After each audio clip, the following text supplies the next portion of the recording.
Generally speaking, marital property is anything that is acquired between spouses after the date of marriage, and separate property is anything acquired by either spouse prior to the date of marriage, with some exception.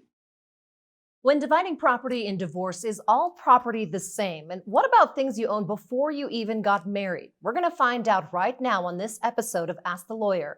My guest is New York City attorney Carla Barone.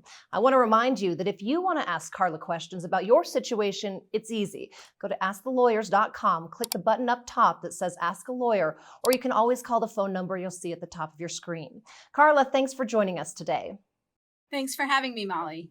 Divorce, never easy, and dividing up assets also really difficult. Can you tell us the definition of marital property versus separate property in New York? Yes, certainly. So in New York, the definition of marital and separate property is actually helpful because it's codified in our statutes. So under the domestic relations law, there is a definition of separate property, a definition of marital property.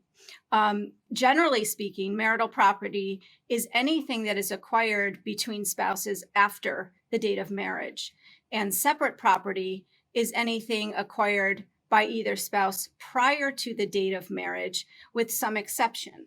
So with respect to marital property, the statute says that property acquired by either or both spouses during the marriage and before execution of a separation agreement or commencement of the matrimonial action is considered marital property. And then marital property goes on to say in our statutes that marital property is not separate property. And then when you go to the definition of separate property, there are a few distinct categories of separate property, which we can get into, but certainly anything acquired after the marriage, but by will, bequest, or gift from another party, not the spouse. Compensation for personal injuries are separate property. And property acquired in exchange for an increase in the value of separate property, unless the appreciation of that property is due to efforts of the or contributions of the spouse. That one can get a little bit tricky. And then any property that's recognized in a prenuptial agreement is considered separate property.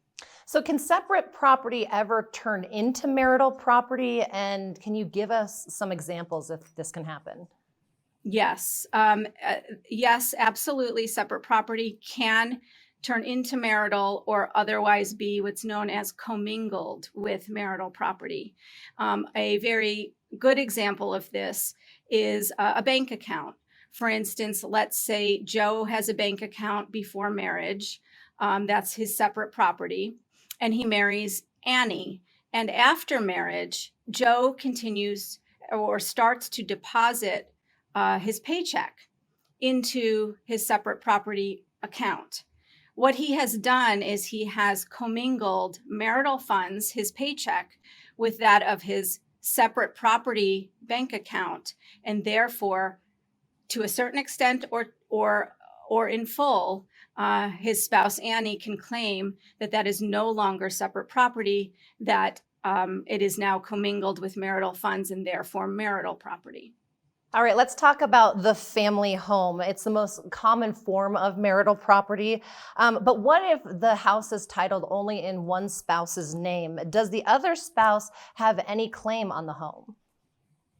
Yes, absolutely. The definition of marital property is anything acquired after marriage by one or both spouses.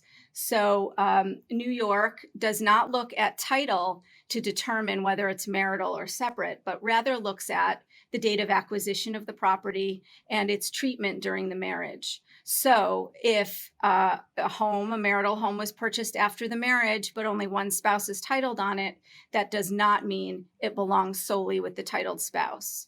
The non-titled owner, it is considered marital property. The non-titled owner would have equitable claim to that property.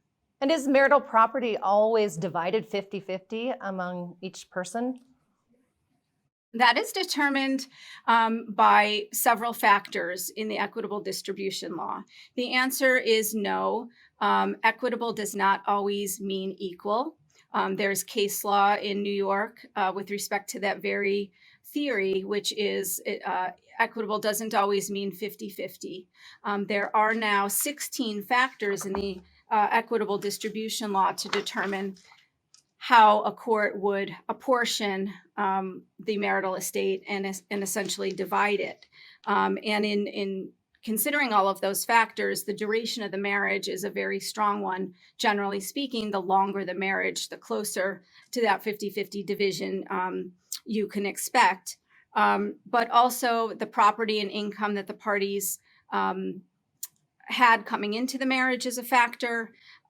Whether or not the custodial parent of the children needs to occupy the residence, that's always a balancing factor. Whether or not a party is going to get alimony or spousal support is one of those factors. In addition to several other factors, including whether or not there has been domestic violence in the relationship. All right, Carla, so nice to talk to you today. Thank you. Great information you gave us.